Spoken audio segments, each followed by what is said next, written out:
अस्सलामुअलैकुम गाइस ये रात के 9 बजे और अभी कितनी ज्यादा रोशनी है। अब देख सकते हैं कितनी रोशनी इंडिया में होती है ना। सारे लोग बैडमिंटन और फुटबॉल खेलते हैं। अभी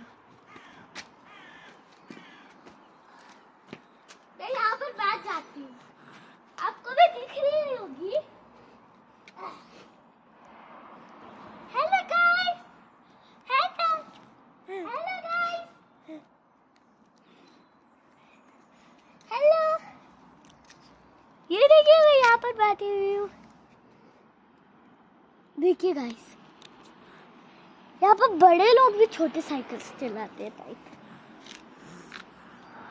वहाँ आप देख सकते हैं एक बड़ा सा ट्री है।